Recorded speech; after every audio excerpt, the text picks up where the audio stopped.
Hello বন্ধুগণ, আমার চ্যানেলে সবাইকে স্বাগত জানিয়ে আজকে আপনাদেরকে দুটো রেসিপি করে দেখাবো। একটা পুর ভরা ঢ্যাঁড়স আর এই ঝিনুক মাশরুমের পোস্ত। প্রথমে দেখাবো পুর ভরা ঢ্যাঁড়সের রেসিপি। তার জন্য এই রকম বড় বড় কতগুলো ঢ্যাঁড়স নিয়ে নিতে হবে। তার বোটাটা আর আগাটা ফেলে দিয়ে প্রথমে এই রকম করে চিড়ে নেবেন। এই দেখুন, পুরো এই রকম করে সবগুলো ঢ্যাঁড়স চিড়ে নেব।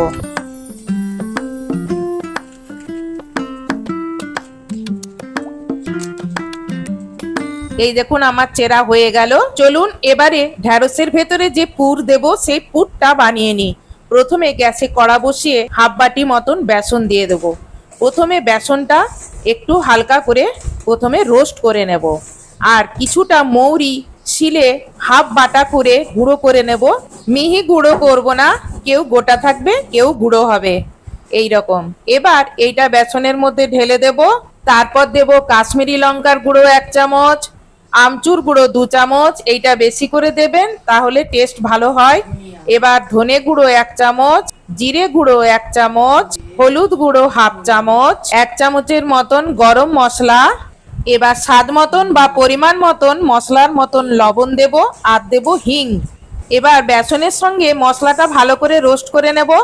দেখবেন একটা ছোলার হালকা হালকা একটা গন্ধ ছাড়ছে, তখন এটা গ্যাস থেকে থালায় ট্রান্সফার করে নিয়ে এটাকে ঠান্ডা করে নেবেন। ঠান্ডা করার পরে এবার এর মধ্যে কাঁচা সর্ষের তেল মিশিয়ে নেব। যেমনভাবে আটা ময়দায় ময়ন দেন ঠিক ততটাই তেল দেবেন। দেখুন এটা মেখে নেওয়ার পরে যেভাবে আটা ময়দা যেভাবে মাখেন এটা সেইভাবে এই দেখুন আমি মেখে নিয়েছি। এটা ঢেলা করলে এই দেখুন জমে যাচ্ছে। ঠিক এই রকম করেই আপনি সর্ষের তেলটা দেবেন। এবার আগে থেকে যে চিড়ে রেখেছিলাম ঢ্যাঁড়সগুলো, এবার তার মধ্যে এই মশলাটা ভরে নেব। মশলা একটু বেশি করেই তৈরি করবেন, যাতে ভরার পরে যেন একটু বেঁচে যায়, তবু ভালো যেন সব ঢ্যাঁড়সে ঠিক করে মশলা ভরা হয় সেইটা দেখবেন। যেন পাতলা পাতলা করে মশলা অল্প অল্প করে দেবেন না। মশলা যদি বেঁচে যায় ভাজার সময় এই মশলাটা দিয়ে দেব, কোনো অসুবিধে হবে না। আপনারা নিশ্চয়ই দেখতে পাচ্ছেন আমি কিভাবে ঢ্যাঁড়সে মশলা ভরে নিচ্ছি। আপনারাও এইভাবে সব ঢ্যাঁড়সে মশলা ভরে নেবেন। এবার গ্যাসে ফ্রাই প্যান বসিয়ে তেল ভাজার মতন তেল দেবেন। তারপরে তেল গরম হলে জিরে আর হিং ফোড়ন দেবেন। তারপরেই পুর ভরা ওই ঢ্যাঁড়সগুলোকে তুলে দেবেন। এবার একটু হালকা করে আলতো হাতে এইভাবে হালকা করে একটু নেড়ে নেবেন। বেশি হুড়োহুড়ি করবেন না, তাহলে কিন্তু মশলা ঢ্যাঁড়স থেকে বেরিয়ে যাবে। এবার ঢাকা দিয়ে কিছুক্ষণ রাখুন। দেখুন ঢ্যাঁড়স জোরে গিয়ে কত ছোট হয়ে গেছে, এই রকম কমে যাবে। প্রথমের দিকে অসুবিধে হবে, কিন্তু ঢাকা দিয়ে দিয়ে করবেন, তাহলে এগুলো তাড়াতাড়ি করে সিদ্ধ হয়ে যাবে এবং ভাজা হয়ে যাবে। এবার আমি আবার এটা ঢাকা দিয়ে আবার এটাকে ভাজতে দেব এবং সিদ্ধ হতে দেব। তারপর বেঁচে যাওয়া ওই যে মশলাটা বলেছিলাম, এবার ওই মশলাটা দিয়ে আবার এটাকে রান্না করব। এগুলো ভাজার সময় অবশ্যই গ্যাস সিমে রাখবেন, একটু ধৈর্য ধরে এগুলো করতে হবে। এই দেখুন আমার এগুলো সব ভাজা হয়ে গেছে। এবার এগুলো আমি নামিয়ে নেব। এটি রুটি ভাত পরোটা ইত্যাদির সঙ্গে পরিবেশন করতে পারবেন। এই পুর ভরা ঢ্যাঁড়সের রেসিপিটি আপনাদের কিরকম লাগলো তা কমেন্টসে কমেন্ট করে জানাবেন এবং ভিডিওতে একটি অবশ্যই লাইক করবেন। দ্বিতীয় রেসিপিটি হলো ঝিনুক মাশরুমের পোস্ত। এটি হলো ঝিনুক মাশরুম, এটি আমি বাজার থেকে কিনে নিয়ে এসেছি। আপনারাও এটা বাজারে কিনতে পাবেন। এই ঝিনুক মাশরুম কিভাবে বাছতে হয় দেখুন। এর গোড়ার এই শক্ত অংশটা ফেলে দেব। তারপরে এগুলো ছোট ছোট টুকরো করে নেব। আর ওপরে যে পাপড়ির মতন অংশ আছে সেখানটা বেশি টুকরো করবেন না, ওটা পরে রান্না করার সময় নাড়তে গিয়ে ওটা ভেঙে যায়। কাণ্ডের মতন সরু সরু আঙুলের মতন গোড়ার দিকে যে অংশগুলো আছে সেইগুলো ছোট ছোট টুকরো করবেন। ওগুলো রান্না করার পরেও ওগুলো গলে যাবে না, ওগুলো ওই রকমই থাকবে। যারা নিরামিষাশী তারা এই মাশরুম খেতে পারে, যে কোনো মাশরুম খেতে পারে। এতে প্রচুর পরিমাণে প্রোটিন ভিটামিন আছে, এটা শরীরের পক্ষে খুবই ভালো। যারা মাছ মাংস খায় না তারা এগুলো অবশ্যই খেতে পারে। এই দেখুন আমার মাশরুম কাটা হয়ে গেল। এই দেখুন আমি কেটে নিয়েছি। এটা মোটামুটি 250 মতন মাশরুম ছিল। এবার এগুলোকে ধুয়ে পরিষ্কার করে নেব। আপনারা এটা ধুয়েও কাটতে পারেন, আবার কাটার পরেও ধুতে পারেন, আপনাদের যেটা পছন্দ। আমরা শাল জঙ্গলে যে ছাতু হয় সেইগুলো নিয়ে এসে যখন কাটা ধোয়া করি, সেগুলোতে লাল মাটি লেগে থাকে, সেগুলো ধুয়ে পরিষ্কার করতে প্রচুর টাইম লাগে। পোস্ত করার জন্য ছোট ছোট আলুর টুকরো করে নিলাম। এবার শিলে আমি পোস্ত বেটে নেব। আপনারা গ্রাইন্ডারেও পোস্ত বাটতে পারেন। এবার আমি পরিমাণ মতন পোস্ত নিয়ে নিলাম, আর কাঁচা লঙ্কা, আর অল্প একটু পেঁয়াজ। এটা আমি শিলে বেটে নিচ্ছি, আপনারা গ্রাইন্ডারে বাটতে পারেন। আমার গ্রাইন্ডারের বাটিটা বড়, সেখানে পোস্ত বাটা হয় না, তাই জন্য আমাকে শিলে বেটে নিতে হয়।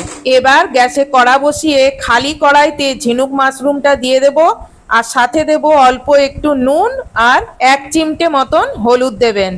দিয়ে এটা মাশরুমের সঙ্গে মিশিয়ে নাড়তে থাকবো। নাড়তে নাড়তে দেখবেন এর থেকে প্রচুর জল বেরোবে।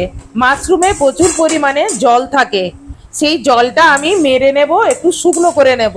তাহলে কি হয়, মাশরুমের যে একটা কাঁচা গন্ধ থাকে, সেই কাঁচা গন্ধটা চলে যায়। দেখুন জল কত বেরিয়েছিল। জলটা মরে যাওয়ার পরে এবার এতে অল্প একটু ওপর থেকে কাঁচা তেল ছড়িয়ে জাস্ট একটু মিশিয়ে নিয়েই এটা নামিয়ে নেব। এটা কিন্তু ভাজবো না, ভাজলে এটা চিমড়া হয়ে যাবে, আর খাওয়া যাবে না।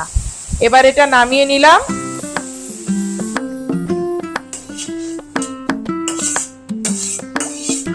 এবার পুনরায় আবার গ্যাস জ্বালিয়ে গ্যাসে কড়া বসিয়ে আবার নতুন করে আবার তেল দেব। এবার পোস্তটা শুরু করব। তেল গরম হলে প্রথমে দেব পেঁয়াজ, আর পেঁয়াজটা হালকা গোলাপি ভেজে নিয়ে তার মধ্যে দিয়ে দেবো কুচানো আলুগুলো। এবার আলুগুলো দিয়ে দিলাম।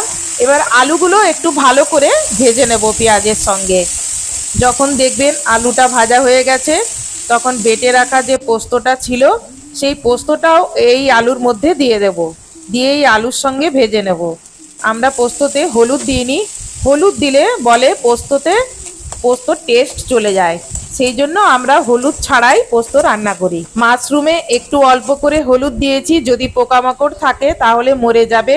যখন দেখবেন পোস্তর ভাজা গন্ধ উঠছে, তখন এই যে কষিয়ে রাখা এই মাশরুমটা এর মধ্যে দিয়ে দেব।